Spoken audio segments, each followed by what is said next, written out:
It's our privilege to be visiting with Dr. Mike Marshall, who made his stamp on the baseball industry, winning the Cy Young Award with the Los Angeles Dodgers in 1974. And more recently, Dr. Marshall is well known for pioneering research into the physics of pitching mechanics, which, of course, we're going to spend a lot of time talking about. Dr. Marshall, Mike, thank you very much for your time. It's a privilege to be meeting with you. It's a pleasure to have you here. Thank you. Let's start by talking about your minor league career, because a lot of what we talk about on the websites is about minor league baseball. And I looked up the history of your career and found that you signed at age 17 with the Philadelphia Phillies, and in 1961 they sent you to a little tiny town in Dothan, Alabama, which was Class D, a level that doesn't even exist anymore. So tell us about how it was that you were first found and signed, and then how you wound up in Dothan. Well, I signed at 17 because I graduated high school at 17. I don't know what the story was, why they put me in school to start at age 4, but obviously it would have been better for me to have waited at least a year so that I'd been 18 years old. I could not go play at 17. I could sign, but I couldn't play. So then I went to my first spring training the following year in 61. And they sent me to Dothan, Alabama. I loved it. It was everything I'd never seen before. I lived in a small town, farming town in Michigan, and now I'm living in a small town in southern Alabama with all the things that you would expect to see in Alabama at that time. The colored and the white drinking fountains and so on. And I was fascinated by that experience with how people interacted. We had a bus driver, affectionately called Snaggletooth, because he obviously did not have dental insurance and was not able to afford it on his own. So, but he drove the bus. And nicest black gentleman you ever want to meet, friendly and gregarious, and just a really nice guy. You enjoyed talking with him. But a terrible bus driver. And so our second baseman, Nolan Campbell, who was not a rookie, but he'd been in baseball for a few years, he drove the bus for us. And Snaggletooth, we'd call him, he'd sit back with the rest of us and play cards. And there were just a lot of adventures like that, the newness of all of that.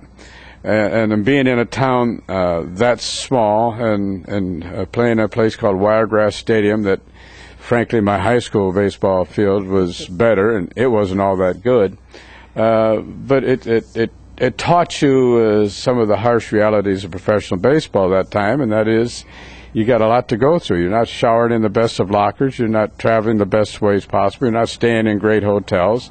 And in fact, I remember the first time we went on a trip, I walked into the room I'm supposed to be staying. I see one double bed, but I know there are two of us assigned to this room. So I go downstairs, and I said, that ain't going to happen. I didn't even like sleeping in the same room with my brother. I'm sure in hell not going to sleep in the same bed with this fella. So they changed it, and then to find out, no other player had gone down to complain. Oh, no.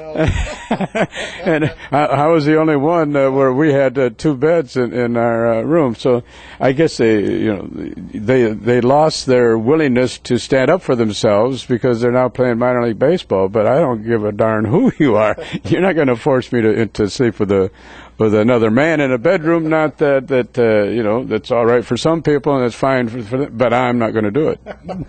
Well, it's probably an early indication of how your career and your life went, because obviously you wound up speaking up about many things over the decades.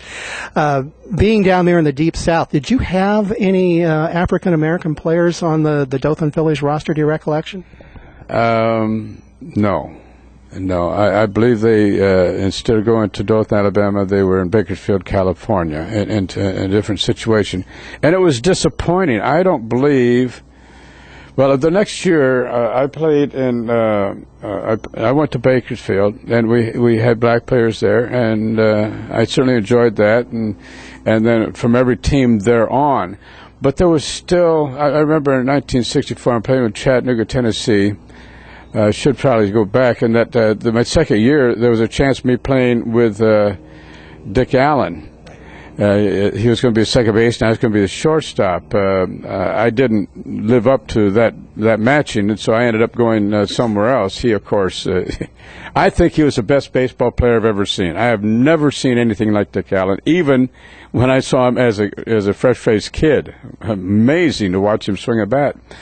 But his brother played with him in '64 in Chattanooga, and I wanted to know what was going on, what they felt. I said, I can't possibly feel it.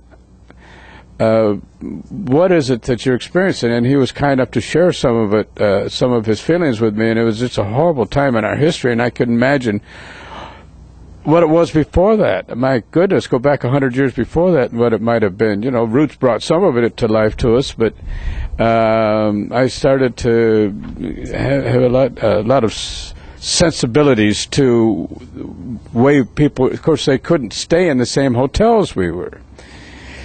It brought us all down. I mean, it brought me down. I had a heck of a time dealing with it, and I wasn't them. I just couldn't fathom human beings being treated differently, and it was a tough time, I think, for all of us. And it is not innocent for those of us who are not black. We are suffering with it. If you have any empathy for your fellow man, you can't possibly be in a circumstance like that and not have it drag you down as well. So as soon as we get rid of racism in this country, even the bigots are going to feel better about it. I mean, you're going to feel better as a human being. You know you're a jerk and you're a bigot. You've got to know it, and that's got to make you a miserable human being.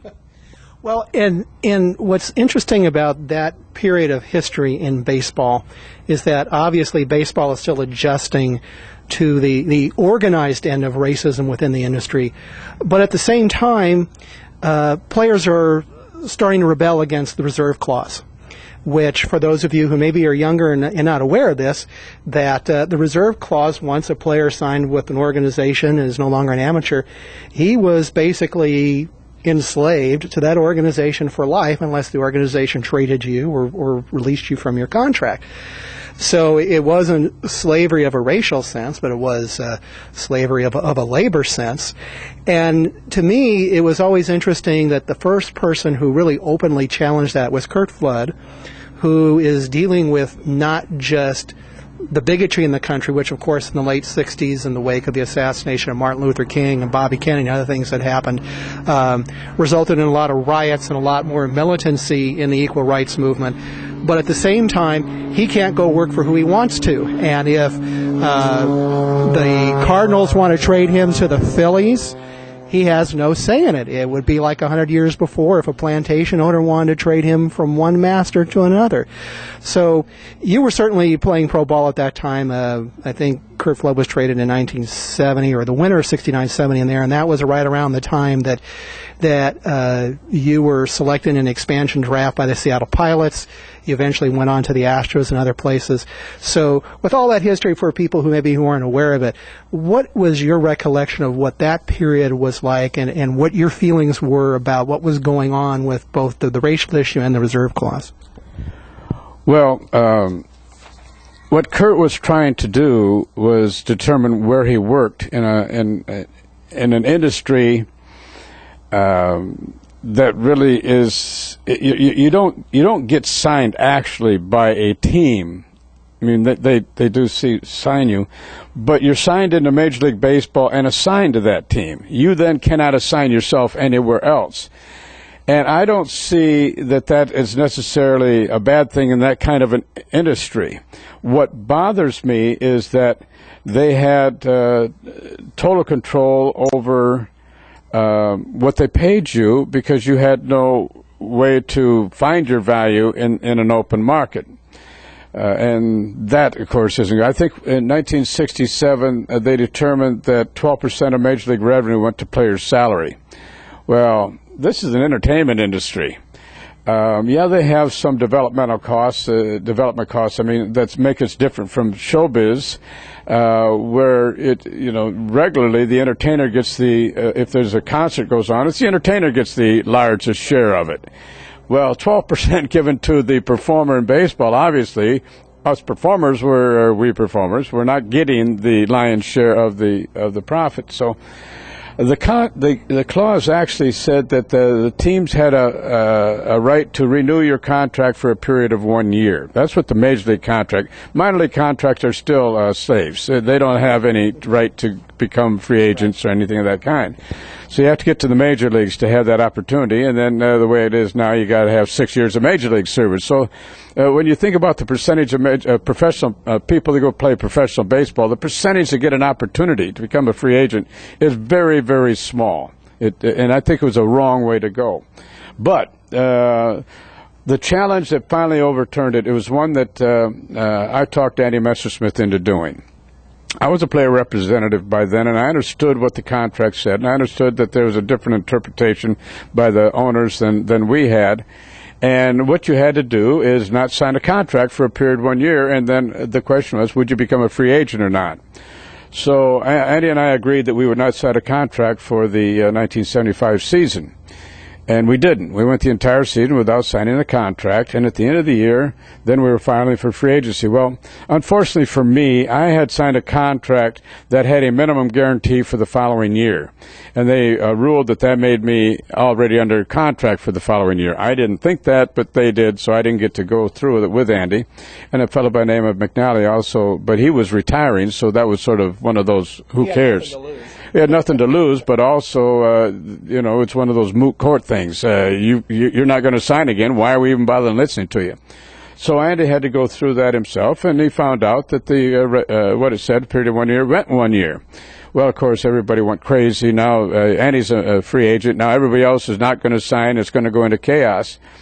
And unfortunately, in what I consider a sellout move, the Players Association agreed to a 6-year minimum. Well, what that does is completely ruin baseball because it dichotomizes all salary structure. You got the players that have their 6 years in and they can make the money they deserve. Well, who are they going to get that money from? From the players that don't have 6 years. So it didn't change the percent of total revenue that went to the players. It just changed to who received the money. So, as I say, that to me was the first sellout of the Major League Baseball Players Association and its director to not recognize that if it's not done so that everybody benefits, then only the few benefit. And indeed, it turns out that way. I think today 20% of Major League players make 80% of the money, and it's because of that decision Myron Miller made all those years ago, and I did not endorse it, and I screamed loud and hard in our meetings against it. I said, you're dichotomizing the salary structure, you're pitting one player against another.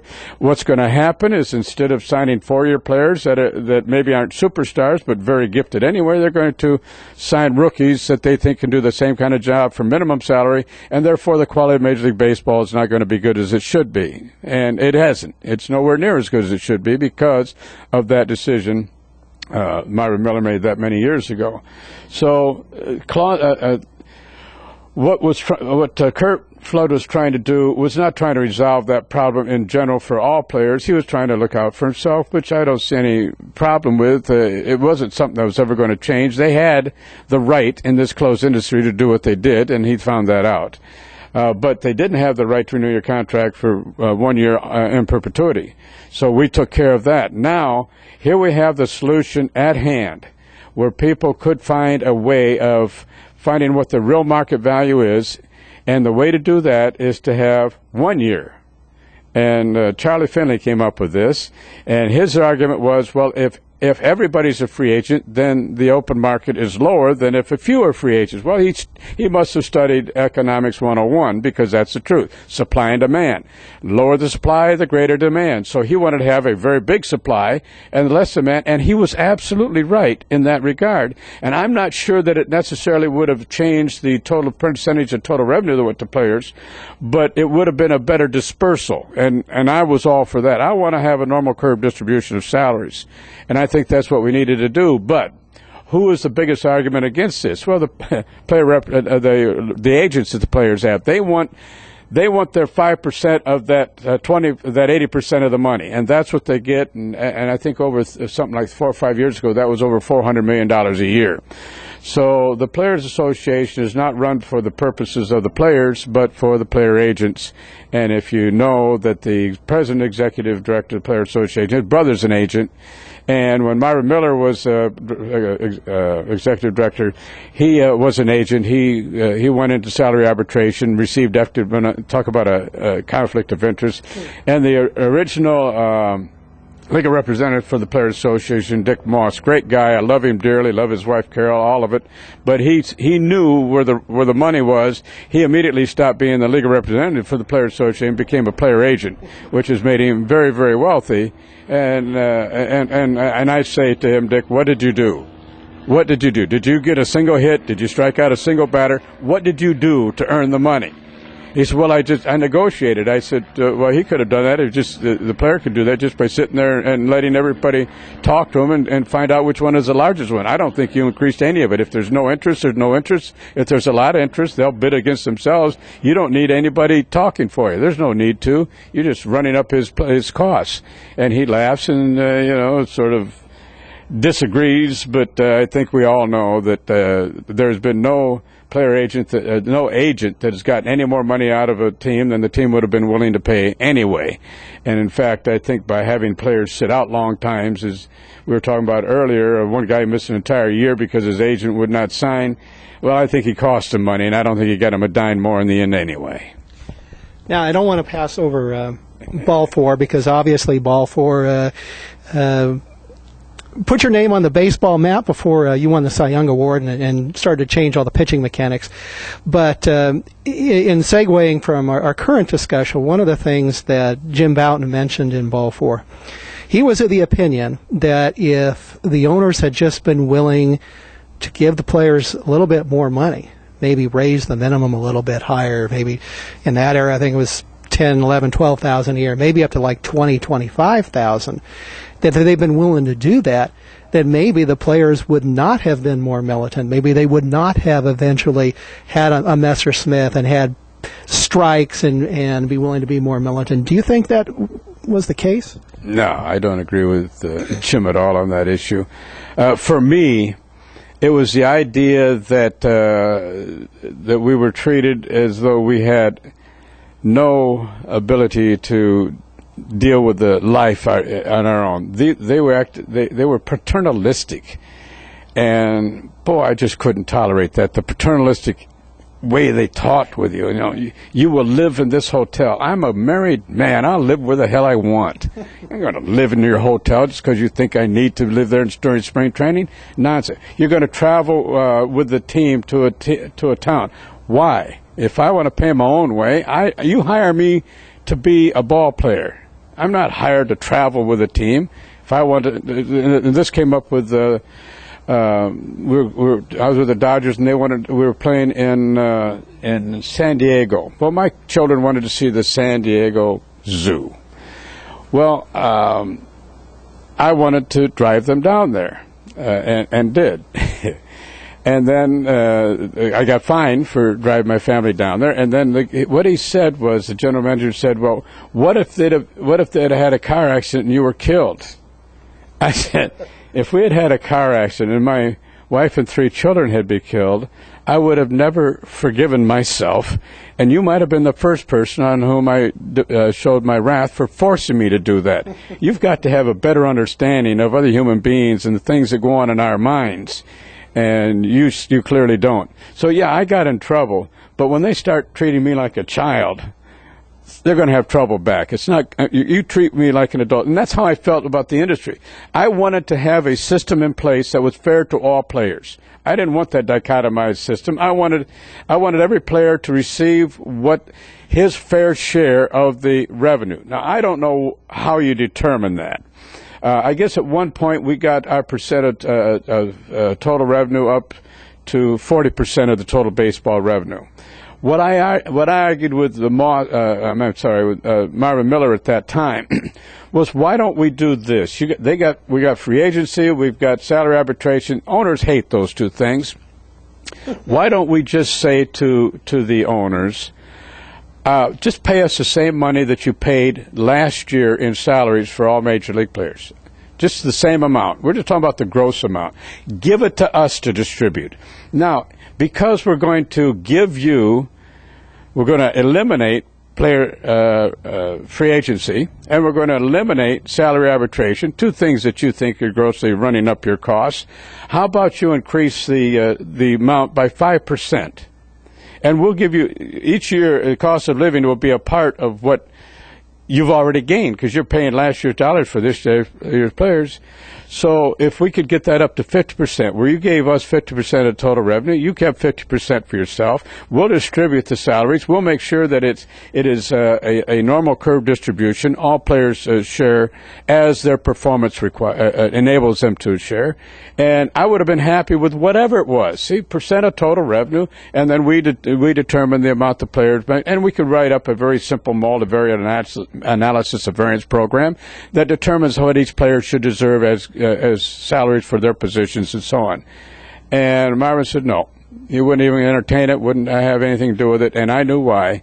And it was because the player player agents would get nothing. There would be no need. That $400 million that went to the player agents would come back to the players. And the way I look at it, that's where the money's supposed to have gone. Well, another subject in Ball 4 that is eerily reminiscent of what Major League Baseball is going through right now. Jim Bouton talked about the very common use of amphetamines, which were called greenies. There was also various other drugs that were being distributed out to the trainers. And in the last decade, we've had this growing scandal in Major League Baseball with not just generically steroids, but any kind of drug that you might call a performance-enhancing drug. I could even recall Troy Percival, bless his heart, who was a closer for my Angels in the early 2000s, talking about he'd have 9 cups of coffee before he hit the mound in the 9th inning to get himself hyped up on caffeine, which was legal. However, did it enhance his performance? Well, in his mind, it certainly did. So, with all that said, it's interesting that here we are 40 years later, and yet we still find ball players trying to find a way to get an edge. Tell us a little bit about what was the use of the euphemism today as performance-enhancing drugs back in your era. Well, the team trainers gave you the amphetamines. You didn't have to go out and search for them. Red juice, you drink a little of this before you play, and then they give you sleeping pills after the game. When I was playing in AAA, after every game I started, they'd give me a pill called Indocin, and at the end of the year, it had so messed up my liver, I had to be hospitalized. It was horrible what they're doing. In any case, I think the problem with players looking for ways to cheat to win is that nobody knows them how to train to become the very best that they can be. And everybody thinks trainers know something about training. They know nothing, absolutely nothing. I mean, it's silly what they think they know. And then they think the team doctors, no orthopedic surgeon has a clue about exercise physiology, how the body responds to training and how to enhance performance. And the pitching coach has no idea what biomechanics are. I mean, it just sounds like a fancy name to them. So here we got 3 guys that are totally uneducated that these players go to in search of answers, and they get none. So if you don't have any answers, now you try to find a way to get the edge on it. And I can understand why they would go to these drugs. In fact, I took an advanced neuroendocrinology course as part of my graduate study at Michigan State University, and Dr. Mites was very clear about this oncoming onslaught of varying drugs, corticosteroids, and what they could do and what they can mean and how they're becoming available and how people can use and misuse them. So I went to Marvin Miller and I told him about this, and I said, we need to get ahead of the curve on this one and make sure that we ban these right away. Well, he wasn't about to ban anything from the players. He was going to make the owners make all first concerns about this, and then he was going to try to moderate it down. Like the use of marijuana and cocaine and all of that. You get 16 tries before you miss a game.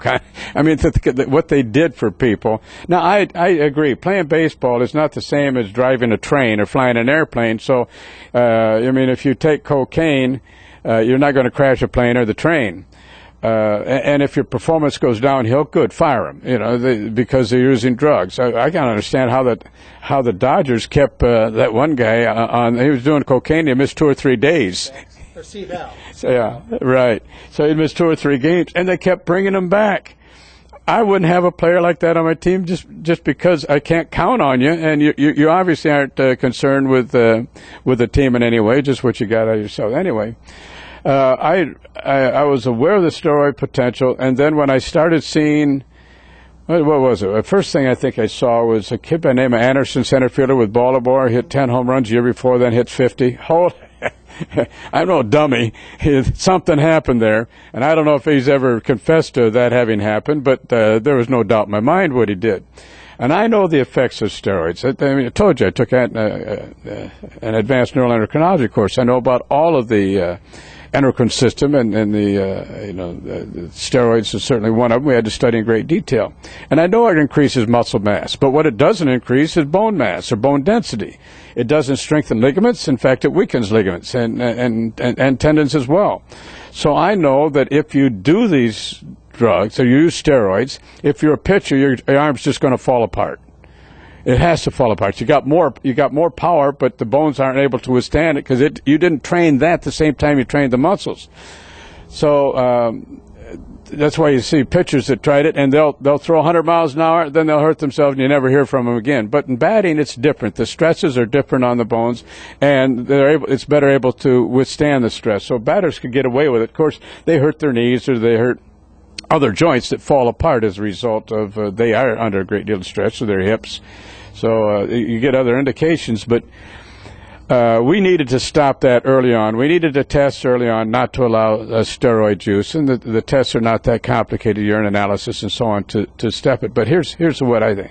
I'm proud of everything I accomplished in major leagues. Why? Because I did not take anything to enhance my performance. I trained hard. I developed a training program that strengthened the bones and the muscles, and I learned the skills of how to throw various pitches. I learned the proper way to apply force to maximize the effectiveness of the force I apply, and this can all be done. However, there seems to be a revolt in the traditional baseball pitchers from learning anything. In fact, I've had them say to me, I believe in what you're doing, but if I brought that back to the team, I wouldn't have a job. And so it comes back to the general managers. They're hiring people that are not looking for answers. And therefore they should fire. I think the owners have to take charge of it. Hire people that are looking for answers, that look at the traditional pitching motion for what it is. It has destroyed hundreds and thousands of pitching arms since its inception. I mean, go through the disabled list every year, and you're going to find 150 pitchers that have been on the disabled list, and how many of those having surgeries? Lots of surgeries. And yet they want to do the same thing over again. I should give this quote to the proper person, but I can't remember who it was, and that is insanity. I don't know if it's Churchill that someone credit him. The definition is doing the same thing over and over again and expecting a different result. Major League Baseball is the most insane industry I have ever seen in my life. They keep doing the same thing over and over again and think something different is going to happen. No, you're destroying the pitchers. You're paying the money for it. But they're now, because they're losing money from paying guys great deals of money, they're looking into answers. But who are they asking? They're asking orthopedic surgeons. Andrews doesn't have a clue. He's lost. He has no idea. Fleisig, his biomechanist, has no idea. I mean, they've been working 20 years on how to eliminate pitching arm injuries. I could tell them in 10 minutes if they'd pay attention and listen to it, or at least research what I say in terms of how to eliminate them. But they won't. And the teams go nowhere else. That's the first thing. If players hurt, send him to Andrews. Why? I mean, okay, if he's ruptured a tendon or ligament, he can do surgery, but he's not going to change how he pitches. Nobody's going to change how they pitch. And so you got that insanity is repeating itself over and over again in this industry. There are no other industries like this. Even in football, they do try to do some research. Track and field have been fabulous with regard to research over the years and made great gains as a result of it. Baseball, they're mired in the 18 whatever it was when the seasons started. I guess it's over 140 years ago, something like that now. And it's been doing the same thing in pitching as a first successful pitcher did back then. Well, you reminded me of a quote. You talked about the insanity of the game, and I remember Ron Darling of the Mets had a famous quote where he said, "Baseball makes no sense whatsoever," which to me is part of its charm, is that the game has a lot of things about it that are illogical, and which makes it fun in an idiosyncratic way. But you raised a question in my mind that I wanted to ask about, and we are going to get to talking about Dr. Marshall's research because that really is important. But I remember growing up, and I know certainly for decades before that we would have pitchers that, first of all, starting pitchers every fourth day. And it was not unusual for them to be going 250, 300 plus innings. You go back to the turn of the last century where you had guys like Cy Young and some of these other guys 400 or 500 innings pitching 2, 3, 4 days in a row. I realize video footage and film footage only goes back so far, but have you had the opportunity to look and say, what was it they were doing then that they were able to throw so much, or were they just putting up with the pain? Well, I'm going to follow up your example with one of my own. After I was forced on Major League Baseball, I did not retire. They just decided that they didn't like me hanging around anymore. I played in. I came down to Florida and I played in the summer league, the open leagues here. I went to a tournament up in Jacksonville. I started the 9 a.m. game on I think it was Saturday, and we lost 1-0 on an run. So I pitched the noon game. It was 5-run. We 10-run ruled them in after 5 innings. Then I pitched the 9 o'clock that night game and won a complete game. Came back the next day and pitched a perfect game. So there are ways of pitching so that you never feel stiff or sore. I didn't pitch 106 games, 208 innings, and feeling stiff and sore every day. I had no pain, none whatsoever. The proper way to apply force, proper training, all pitchers can be like that. Now, let's go back to your question. Why were these people using the traditional pitching motion, apparently, able to pitch so frequently? Well, if one thing that I noticed in going back to the old pitchers, even going back to Walter Johnson, he had this smooth sort of a figure eight action about his arm action. You know, he'd swing his arm down, up, and if you watch, in the 40s and even in the 50s. Double pump, we see them. Yeah, but the idea is, how did they get their arm up the drive line height? Did they do it the way that we're taught now, the hand on top of the ball, bring your hand back, stop, raise your hand up, bounce, and all that? No, it was smooth. It was rhythmical. They actually sought the flow of it. I think what happened is, and I'm going to blame this on Dean Chance. It's not Dean's fault, of course, but he won a Cy Young Award. And he had the worst pitching motion I'd ever seen. Really reverse rotated, turning your back to home plate, reached way laterally behind his body, way over toward first base. He's a right-handed pitcher. And then he'd come back around, he'd come flying out the side, and he'd pull the ball across, and he won a Cy Young Award. So now all of a sudden everybody said, D Chance, and do the same thing he did. And when you take the ball out of your hand, with your palm of your hand on top of the ball, when you come back, you can't raise that ball in one smooth, continuous motion up to drive line height. Your arm stops because your upper arm gets to drive line height, to shoulder height first, and then you have to lift your arm up to get the ball up above shoulder height, and then your arm starts going forward, and your hand's going backward, you bounce, that ruptures the ulnar collateral ligament, and there's a cause. Take the ball out of your glove with your palm facing upward, and like the old guys used to do, Walter Johnson, so on, pendulum swing it down, up smoothly. Now, I think that is a big part of what they used to do. But even those that did have the hand on top, if you do it with and you have your arm longer and back, when you turn your arm over, the stress of the forearm is less because the angle is greater. Or the other way too, if your angle is tight, if you bring the arm up tight in here, the stress on the elbow is less because you're not taking the entire weight of the mass of the forearm. So you could get away with it if you were either with a long angle or a short angle. There'd be other problems involved with both of those, but they were not as injurious. You weren't going to rupture your ulnar collateral ligament.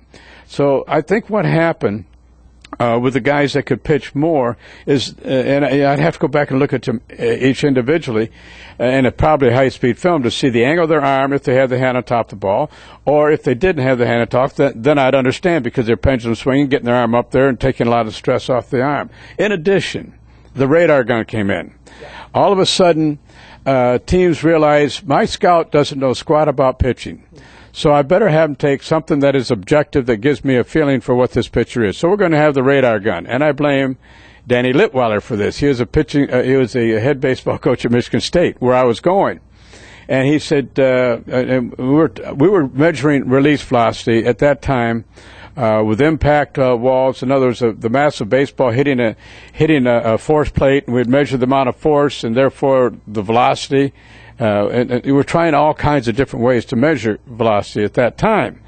Well, Danny went over to the State Police Department, which is right there beside Michigan State campus, and he asked if they could have somebody come over with their radar guns that they measured cars with. And they brought it over, and they measured the velocity. Of course, it's on a 0.2 of a second radar disparity, which means since it takes 0.4 of a second for the baseball to get to home plate, that the ball was decelerating continually. The measurements were all that good, so they came up with the 0.05 of a second technique that they're now using. But the point being, they started saying, okay, if you throw 90 miles an hour, you can pitch Major League Baseball. Damn, that means I can't pitch Major League Baseball. I don't think I ever threw 90 miles an hour, but I got batters out. Is that okay? Apparently, it is no longer okay. Well, of course, I'm also only 5'8.5", or I was then. I'm shorter now. I'm old. And you had to be 6'3" to be a pitcher. See, so baseball has no idea what's going to happen, how you can become a baseball pitcher, how to train them once you get them. But I think the radar gun is now all kids care about is throwing it as hard as they possibly can. Now, you don't rupture the ulnar collateral ligament with one throw.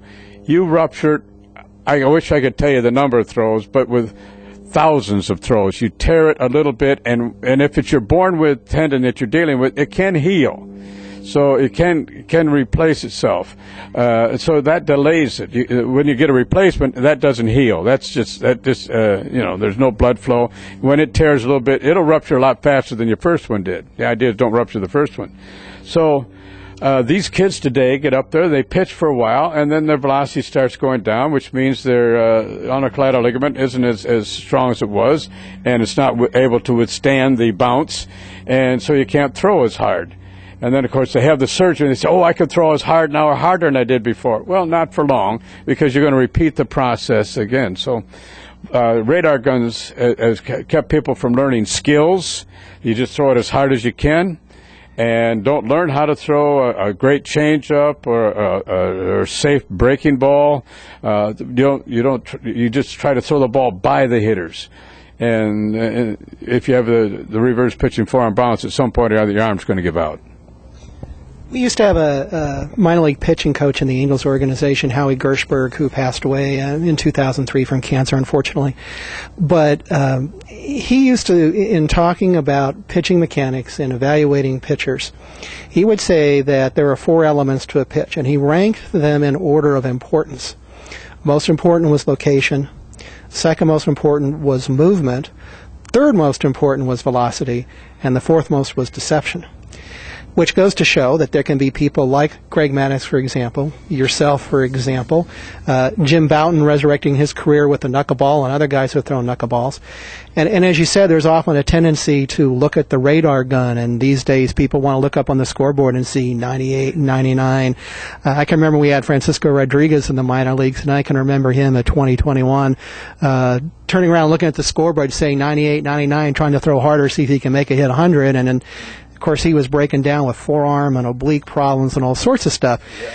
But, I think about what Howie said, and I think about some of what's on your website, and I should start dropping that website because folks need to go take a look at it. It's drmikemarshall.com, drmikemarshall2ls.com. And, we see that there's a lot of emphasis on the proper mechanics. Velocity is not something that comes up. And I'm sure you're aware because as I researched down on the internet and found various boards where people were posting, because I would see you comment, there would always be somebody who obviously is not a baseball person who would say, well, show me the guy with 100 miles an hour that Mike Marshall has produced. My reaction to that is, number one, if I can only throw 80 miles an hour, there's nothing that's going to make me throw 100 miles an hour. Either God gave me that or God didn't. But second of all, invoking Howie's memory once again, location of movement is far more important. And again, Troy Percival, I mentioned earlier, is Troy's body started to break down. His shoulder was bothering him. He couldn't raise his arm up as much as he used to. I can remember he'd be dropping his arm slot. His fastballs would be coming in 100 miles an hour. They'd be flat. And I can remember guys like Jim Thome, their eyes just lighting up because they knew that ball was flat and it was going to go bye-bye. So it doesn't matter how fast it is. A major league hitter can hit a ball that has no movement and isn't being located on the black or just off the black. So that being said, the technique that you teach, I hear people talking about it's not going to increase the velocity, but my response to that, and I'll let you respond to that, is that really all of that important? Well, you put a lot of information there. I'd like to go back to what the gentleman said was the most important. He listed 4 things. Under deception, I'm not sure what he's trying to say. Hiding the ball or somehow you're deceptive with your body action. Yeah. The best deception is to throw whatever pitch the hitter is not expecting you to throw. Mm-hmm. That's the best deception. If he's expecting you to throw a fastball and you throw a fastball, odds are pretty good he's going to hit you. These guys, Major League, they can hit a baseball. So what you have to do is find a way of reading his mind, sort of like playing Texas Hold'em when they bet. You got to look at the guy and say, what is he looking for here? And don't throw that. and if you don't really have to be very good. The double ball doesn't have to move all that well. If he's not looking for the pitch, because all major league hitters are guess hitters. Don't let anybody tell you, well, I was looking for the curveball and he threw me the fastball and I hit it out of the park. Yeah, right. You got 0.4 of a second to react and you pick that up. I don't think so. So I think the most important thing for pitchers is to have a wide variety of high-quality pitchers that make it difficult, or if not impossible, for hitters to correctly guess. Gene Walk once said to me, he says, you throw 3 different pitches. You throw a fastball, you throw a breaking ball, and then you have the reverse breaking ball, the screwball and sinker that it threw. He said a batter has a 1 in 3 chance of choosing the right pitch. And I said, well, Gene, that would be true if I didn't always throw the same pitch on the first count, the same pitch on the second count, or in different counts I didn't throw the same pitch. And what you should do is you should take a look at the counts, the type of hitter, and what % of what kind of pitch I throw. Then you improve your chance of guessing right. You see, football does that. They know the down and distance and all that, and they know what teams like to do in each of those situations. But you think Major League Baseball could tell you what % of a certain pitch a pitcher will throw to a certain kind of batter and each of the counts that come up? Not to my knowledge. They're getting more to that now. I would love to see it. Sabermetrics, and it's almost overkill. But it is overkill, and they lose sight of a lot of things. But back in 1974, I took every pitch that I threw in 1973 and 1974, and I did a computer analysis, so I know what I did. And different pitchers are different, but I know what I did, and that was where I came up with the pitch sequencing concept. The first time you face a batter, you need to throw, depending on the type of batter, pull, or whether he's a glove side batter or a pitch and arm side batter, spray hitter or a pull hitter, 4 different categories. What do they hit on the first pitch, if it's a 1 pitch at bat or first pitch of an at bat, and so on. You find the proper sequences. And you need to pitch them by those sequences, at least for 3 sequences, to find out what they do and then how you should pitch them from there on. So I predicated every at bat. I knew what sequence I was going to throw to any batter before the game. I made it based on what I had known from him before. I kept hitter charts for everybody and did that. Well, I'm happy to see the sabermetrics are coming along and starting to buy into it. Gentlemen, you're only 35 years late. I did this well before y'all, which is fine. But let's catch up and start to understand this. But the point is, pitching is deceptive only when the hitter doesn't know what's coming. You can't hide it with your body. The ball still comes out of your hand. You still see the same release point, reversing your body and spinning all around, all that kind of stuff. It's not, if you come in a side armor and you just saw a guy that throws over top, it may take a pitch or 2 to get your eyes acclimated. But it doesn't take forever. And if he doesn't throw but 1 pitch, you should be able to get him. So, in pitching, it's the the thing is skill. You have to have pitchers that are highly skilled. Now, I have nothing against high release velocity. I wish that everybody that could throw 100 miles an hour would come down and see me, and I taught them the skills, and then we could find out what their max. Because I think the genetic, everybody has a genetic proclivity. In other words, the percentage of fast twitch muscle fibers you have is going to determine your release velocity. But there's also a factor of how the effectiveness and efficiency of the force application technique. Traditional baseball pitchers have tremendous side-to-side movement in their force application technique. Well, only the force that you apply toward home plate counts. Therefore, the only vector that counts is toward home plate. The side-to-side vectors, the up and down vectors, they take away from your release velocity. So if we could get every pitcher to apply force in an absolutely straight line toward home plate, then they'd gain their most. Well, we can eliminate the side-to-side, but if you want to bring in the tricep muscle of the elbow joint, which we do want to do, and drive it, then you're going to have some vertical displacement. You can't change that. But if we can eliminate all side-to-side, then they will get to their genetic maximum release velocity. You know, I hear about Strasburg, and you were showing me some video you had of him earlier. And if you take a look at the tremendous amount of side-to-side force that he has, you know that he's not hitting his maximum, he's not getting maximum efficiency out of his force application technique. But also, and this is what I found out from my research back in 1967 to 71, is that the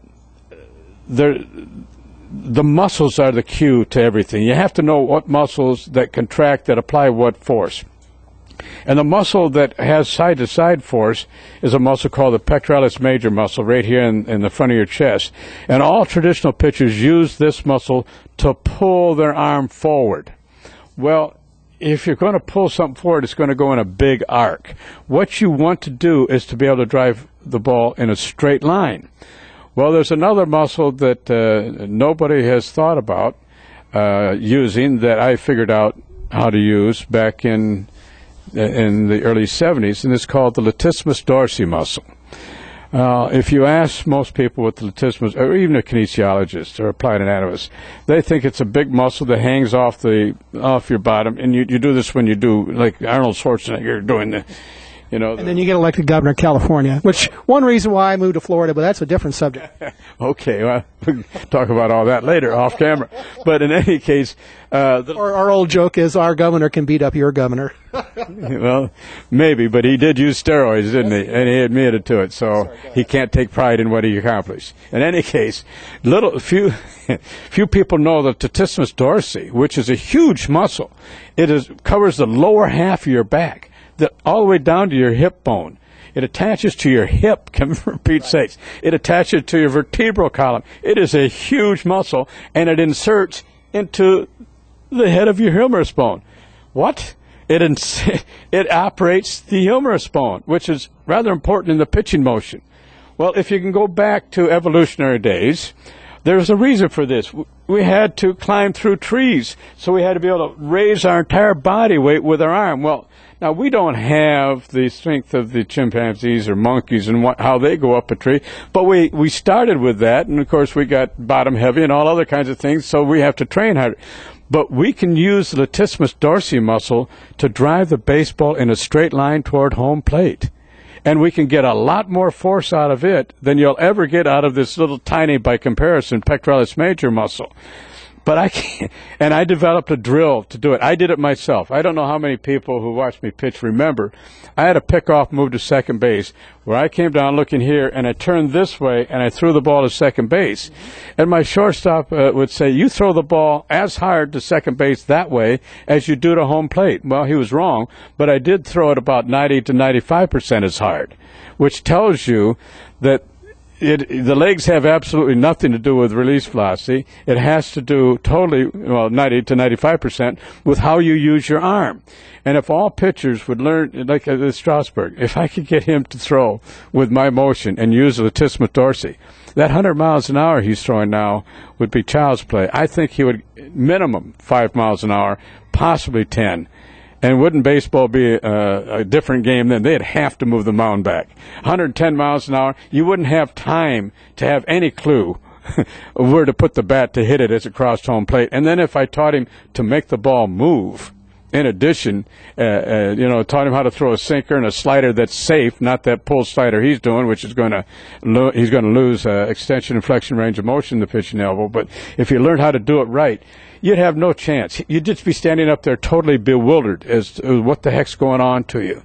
I had a kid that I worked with, came to me throwing 79 to 82 miles an hour. Had a very bad elbow. His ulnar collateral ligament had lengthened. But you don't need another collateral ligament unless you have reverse pitching forearm bounce, where you're doing this with your arm. So I taught him the pendulum swing. I also taught him how to tap into the latissimus dorsi, although he learned better later on. He pitched 30 1/3 innings of Major League Baseball, and he struck out 41 batters. You don't see that every day. He made hitters look absolutely stupid, standing there just taking strike 1, strike 2, strike 3. And he had a 1.5 earned run average after the first 12 games of the year 2000. And they were, he's going to be the next great. You're going to stop using him for the mop-up kind of guy. Use him more, and he earned a save against Yankees in Yankee Stadium. Everything looked great for him. So now the reporters come around. Hey, how did you learn to throw that screwball and that sinker and that fastball that does this and that curveball that nobody can touch? And he said, well, I trained with Mike Marshall. 3 weeks later, 3 games later, they released him. So somehow mentioning my name to a general manager eliminates the abilities that you have, and so they badmouthed him and got him out of baseball. But there is a game of baseball that can be played that nobody understands, and pitching, much like him, and he was just a neophyte learning the basics. He was much better. And if you go on my website and look at Jeff Sparks' 2008, don't listen to the voiceover. I was pulling a little trick on some friends with that. But if you look at his technique and you see the high-speed film I took on him from front, you will see him coming forward with the back of his pitching upper arm, actually the back of his arm coming forward, which means he's using the latissimus dorsi because of pectoralis major. You just see the inside of it coming forward. And you will see some of the best moving pitches you've ever seen in your life. Now, he did eventually, with throwing my way, get up to 96 from 79 to 82. And that was because of the technique. But he typically threw between 90 and 94. And as I said, he struck out 41 batters in 30 1/3 innings, but he gave up 1 hit and 49 at-bats against left-handed hitters, and he is a right-handed pitcher. And even with all of that evidence of the potential greatness of this young man, Chuck Lamar and Rothberg, I can't think of his first name now, decided that he was not major league material and to see what we can do to get rid of him. And as a result, this poor young man did not get to have the career he got to have, or should have had. Well, I don't want to regurgitate all your videos. Number one, it's kind of hard to talk about it because a picture does tell 1,000 words. So, yes. Again, I would encourage people to go to drmikemarshall.com, drmikemarshall with 2 L's.com. Let me comment here. One of the things Stephen has generously offered to me is some help with my with my ability to make DVDs, because I don't say I'm just ignorant about computers. I can learn. I'm like a monkey. I can learn. You show me certain tricks, but I didn't know how to do voiceovers, and the way that I was doing it was so archaic and so difficult. I just hated the prospect. And in 10 minutes, he showed me a way. Oh, God love him. I can't thank you enough for that help. But those voiceovers, I'm going to correct them all. I'm going to do them all. And you can thank Stephen for his kind help on that, because it's making a world of difference what I'm going to be able to do. Now we have to get multiple editions of his DVDs with the director's cut, the deleted scenes, the gag reels and all that, but one step at a time. In any case, I want to wrap up, one, because we're going to run out of video, and number two, because I really want to encourage people to go to his website and look at the videos, because, we can talk about this and that, and you need to really see it in action. Doesn't make the same if you're just talking about it. But what I want to do is I want to tell people about how it is you came to figure all this out. Looking on your website, there's videos of you from 1967. He had a little bit more hair then. And obviously you've changed your mechanics entirely over a period of time, building up to 1974 when you pitched in 103, 105, 106 games for the Dodgers, and I'm an Angels fan, so I hated your guts. But you won the Cy Young Award, and I got to be fair about that. And you really, in a way, kind of revolutionized what relief pitching was all about. So let's tell people about how it is that you went from where you were up to that point, what kind of research it was, and then obviously you went on in your educational career to what it is you do today. Yes, well, the stimulus to research is invention, necessity, and all of that. After my 1967 season, I found that I was not able to shave as easily as I had before. I mean, I couldn't reach up here. Well, look, I can't touch my shoulder. And that's what it was after the 67 season. But then I also found out I couldn't straighten my arm all the way out. I had no idea about this, what happened, but I knew I couldn't keep doing whatever's causing that. And at the time, I was a graduate teaching assistant at Michigan State University in the kinesiology course. Professor Husner was the main professor. He and I became close friends. But I showed him this, and he said, get x-rays. So we got x-rays. We noticed that and this will make no sense to your audience, the coronoid process, which is on the front part of the ulnar bone, had enlarged, and the olecranon fossa had calcified, so I couldn't straighten my arm up and I couldn't bend my arm as much. So, and that's all explained on his website, so don't worry if you're not keeping up. I'm not keeping up either. Anyway, I got high-speed cameras. I got a 60 frame, took the front view at 60 frames a second, took a side view from 400 frames, got that from the agriculture engineering people. There was no such camera in physical education or kinesiology at that time. And I studied that, and I figured out why I had lost my flexion extension range of motion. One simple little cure. Pronate, that is turning your thumb down. Pronate, just turning the thumb down, the release of all your pitches. Pronate as quickly, through release, and as soon as you do that, that muscle that pronates also flexes the elbow, prevents you from banging your elbow so you don't lose the extension range of motion, and because you're using that muscle to pronate, you don't enlarge the coronoid process. And that's kind of the release for screwball, if I'm right. Well, yeah, and that was the first thing that I thought of. Well, I think I'll start working on a screwball, and I did, and of course that worked out very well for me, as well as the sinker. But then I went on and I did more high-speed film and research, and that's when I came up with the side-to-side problem and realized that using the pectoralis major is inefficient, ineffective, and certainly not as much force as you could apply. But not only that, it prevents you from using the tricep brachii muscle to extend the arm, and that muscle is the muscle with the highest fast-pitch muscle fibers of any muscle attaches to the arm. So I came up with with learning how to bring in the latissimus dorsi muscle and engage that. But that was my arm action. My arm action back when I pitched was pretty good. Nowhere near as good as I would teach it to others today, but pretty good. But then I started to notice other things. The leg action, and I've had to have my pitching knee replaced. Well, that's because I turned my foot parallel to the pitching rubber, and in so doing, I destroyed my knee, my pitching knee. And I also destroyed my back. I needed to have back surgery.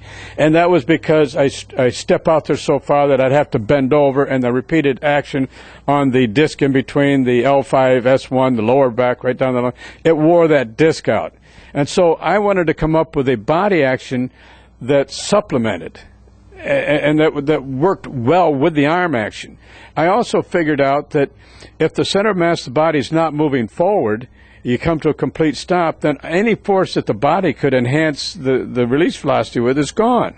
So I came up with, we're not supposed to stride out so far. You're supposed to stride out only as far as you can power walk so that you can keep the center of mass of your body going forward. So I came up with a different body action, and then I put it with the arm action I had. And you're right, everybody hates it because you don't lift your leg and bring it out and reverse rotate and all that. But if you look at high-speed film, after you stride out there and your foot lands, and they say, boy, those legs and all that rotation really brought all that velocity, the ball is standing absolutely still or moving backwards. The leg lift does nothing. The long stride does nothing. Absolutely nothing. Rotation does help, but only the rotational force that's directed toward home plate.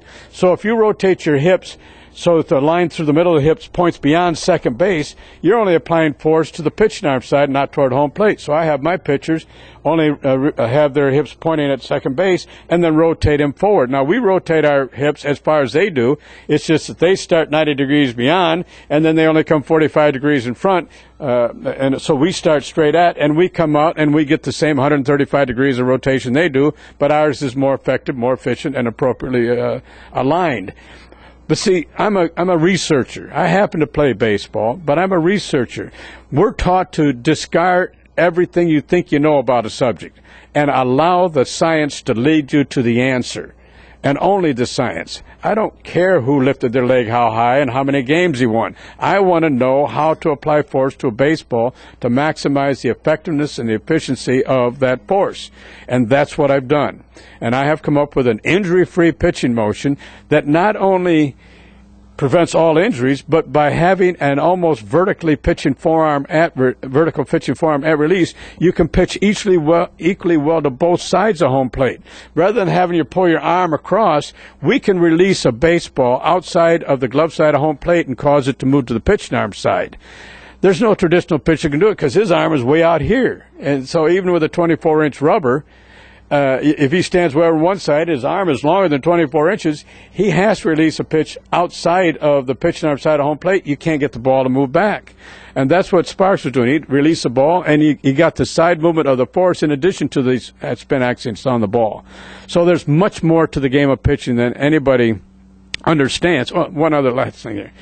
I also figured out the hard way that supinating a curveball, that is letting the curveball come out over the top of your index finger with your thumb up, bangs the back of your elbow. And not only that, when you pull down, you hurt the oblique internus abdominis muscle. And you know about oblique injuries, that's a big injury in pitchers.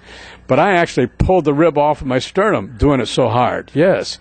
So that taught us two things. You don't want to supinate the release of a curveball, and you don't want to separate the rotation of the hips and the shoulders. You want to have them all going at one time where you don't have that big, massive leg hanging back there while you're trying to rotate forward, putting that extra stress on that muscle, the internus abdominis muscle, oblique muscle, on the side of your body. So the little things like that we want to take care of as well. But I learned how to teach pitchers to pronate the release of a curveball. And we are getting 2 to 3 times the spin velocity, which means we're getting 2 to 3 times the action on the pitch. And it's safe. I would teach it to a 10-year-old.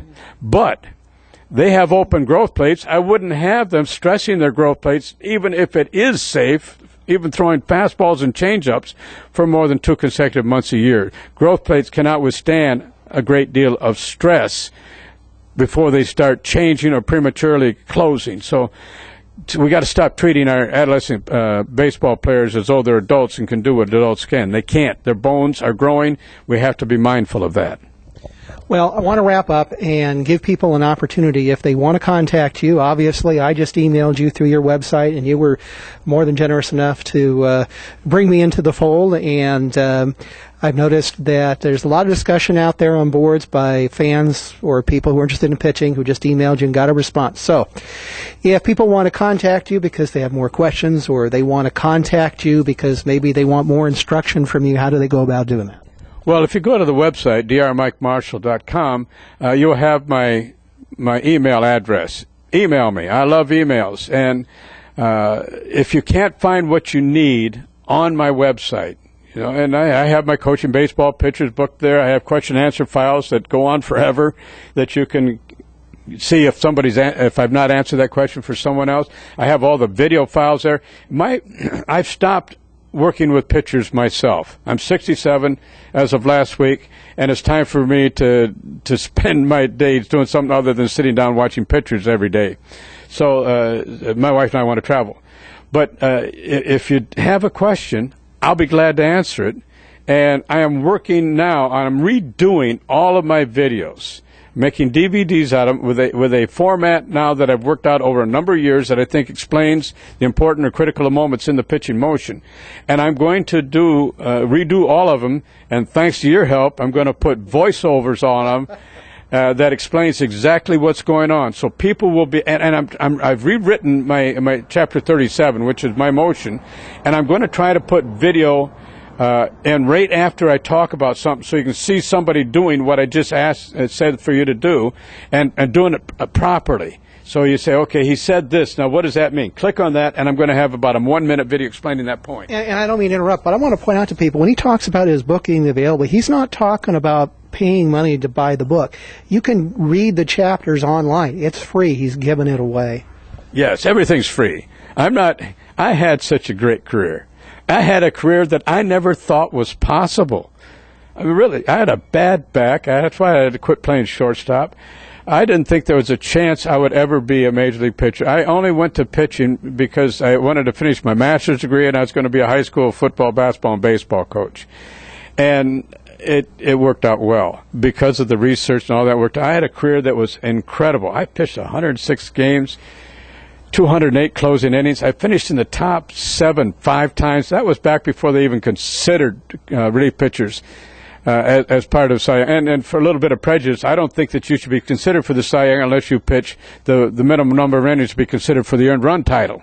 And there's only one relief pitcher who's ever done that, and I did it twice. But that's just a prejudice. They're giving Cy Young awards to guys that pitch 90 innings. Are you serious? That's goofy. That's just plain goofy. You can't be most valuable pitcher in a league on 90 innings.